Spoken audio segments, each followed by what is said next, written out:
All right, Shabbat Shalom, everyone. It was sort of a late call to me to come and do the service today, but here I am, and it's lovely to be here with you. Thank you for joining. And because I've had such a busy week, I asked Rabbi Malcolm if he wouldn't just send me one of his droshes. Okay, so this is actually one from him, and I can't lay claim to it, but yeah, it's wonderful, and I hope you enjoy it too.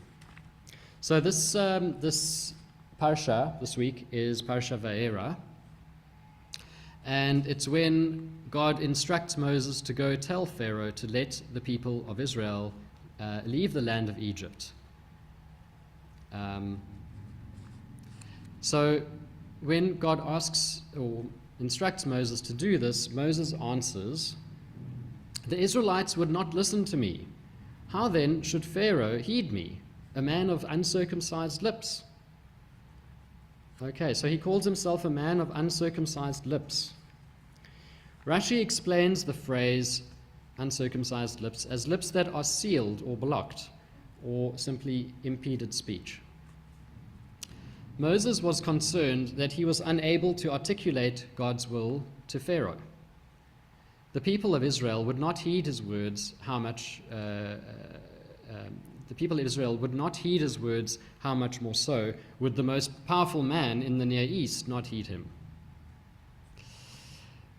Moses realized that his inability to express God's words of defiance with confidence and erudition would adversely affect his role as leader of the movement for the liberation of the Israelites from Egyptian bondage. In order to secure the Israelites' release, Moses understood that he had to convince Pharaoh of the reality of God's intent and power through the power of the spoken word, since he was conscious of the fact that reality begins with the articulation of the vision which one wants to bring to fruition. This concept is learned from the very beginning of the Torah, according to which God created the universe by first expressing his vision of creation. God said, "Let there be light," and there was light, etc. The power of the word to bring about reality is also expressed in the prayer which begins the songs of praise recited before the morning prayers. Okay, so that's Baruch Shema V'Haya Olam Baruch Hu. Blessed is the one who spoke and the world came to be. Blessed is the one who maintains creation. Blessed is the one who speaks and acts. Blessed is the one who decrees and fulfills. This prayer, which our tradition teaches was written in the 3rd century BCE by the men of the Great Assembly, not only expresses the idea that reality begins with the articulation of an idea, but also stresses that merely verbalizing a vision is not enough. To make an idea a reality, it has to be accompanied by action. God not only spoke, God also acted. God not only decreed, he also fulfilled. God said, "Let there be an expanse in the midst of the water, that it may separate water from water." God made the expanse, and it separated the water which was below the expanse from the water which was above the expanse. And it was so. And that's a quote from Genesis.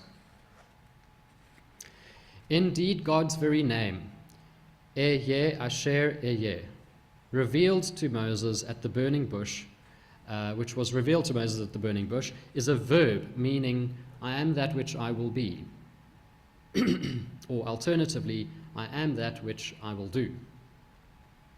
Both renderings capture the essence of our sages' conceptualization of the eternal energy we call God. Just as God is a being of action, so we, who are created in the image of God, are charged to be creatures of action. Quoting again, 6 days you shall labor and do all your creative work. Exodus and Deuteronomy. In the holiness code of Leviticus 19, we are commanded to be holy because God is holy. This lofty ideal is followed by pragmatic examples of what it is to be holy, to act ethically and behave in a life-affirming way. Thus, the articulation of God's will that God's creatures, it is the articulation of God's will that God's creatures be holy.